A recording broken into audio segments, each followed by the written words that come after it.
qui surti tindrà una legitimitat a prova de bomba, no? Tindrà l'aval més important que pot tenir qualsevol candidat en política. I a més jo crec que la campanya de les primàries ha permès contrastar posicions i si m'ho permet, hem vist Jordi Hereu potser millor que en molt de temps, no?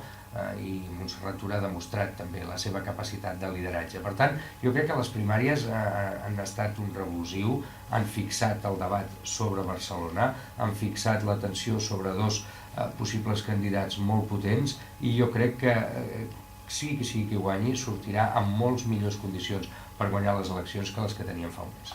Què passa si es perd Barcelona? Home, Barcelona és el color de les eleccions, no? Es pot dir així. Jo crec que si es perd Barcelona, el PSC apareixerà com el derrotat de les eleccions municipals. És veritat que hi ha moltes maneres de mesurar el resultat de les municipals. En primer lloc, que és que són unes eleccions que es produeixen a 947 municipis. Per tant, quan parlem d'eleccions municipals, ho fem en plural i és un plural real, no? I per tant, un pot mirar qui és el partit que té més vots a tot Catalunya, o qui és el partit que té més regidors, o el que finalment assoleix més alcaldies, o el partit que té les alcaldies dels llocs més importants on viu més gent.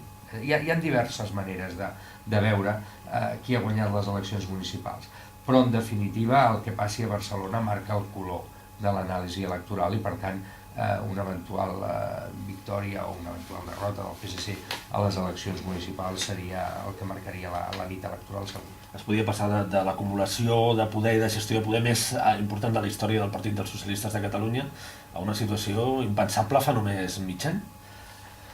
Home, no, fa mig any, jo crec que fa una mica més, no? Jo crec que les dificultats del projecte socialista són molt evidents des dels inicis de l'any 2010.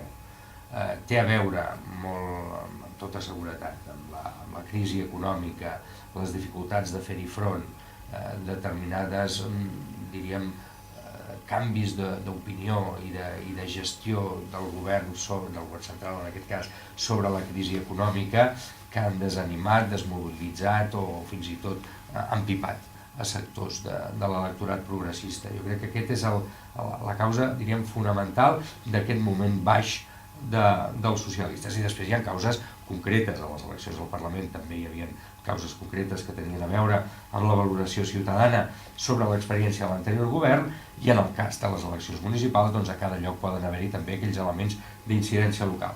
Ara, també sabem que la gent, quan vota, respon a la pregunta que se li fa i per tant que les eleccions municipals té un pes molt important el projecte, el candidat, la gestió feta a cada lloc, a cada ajuntament per part dels governs o la capacitat d'oposició dels partits que han estat a l'oposició. Per tant, tot i que estigui en un moment, diríem, no massa feliç pel projecte socialista, nosaltres confiem que el lideratge dels nostres alcaldes i alcaldesses, la gestió feta, doncs farà que tinguem un plus que potser en altres eleccions no tenim. Tot i que les darreres municipals van marcar un mapa de color molt diferent al que s'havia marcat històricament. Per exemple, en zones com el Barcelonès o el Baix Llobregat, on ajuntaments on sempre s'havien guanyat els socialistes, municipals, generals i autonòmiques, aquesta vegada va ser Convergència, no? Això els ha deixat també una mica sobtats. Home, sobtats sí, perquè les coses que no li agraden normalment et sorprenen, però com li dic, al llarg de l'any 2010 vam tenir moltes evidències de les dificultats a les que feien front i de l'eventualitat d'un mal resultat. Per tant, el que nosaltres no fem és extrapolar unes eleccions amb unes altres. Hem tingut altres moments de dificultat del projecte socialista en general que en canvi no s'han, diríem, demostrat tan fortes en les eleccions municipals precisament per aquesta vocació municipalista del PSC, pel pes dels seus alcaldes, per la gestió feta i per tant, tot i que les eleccions al Parlament de Catalunya van marcar un punt molt, molt, molt baix del nostre projecte, nosaltres no creiem que això sigui una sentència definitiva.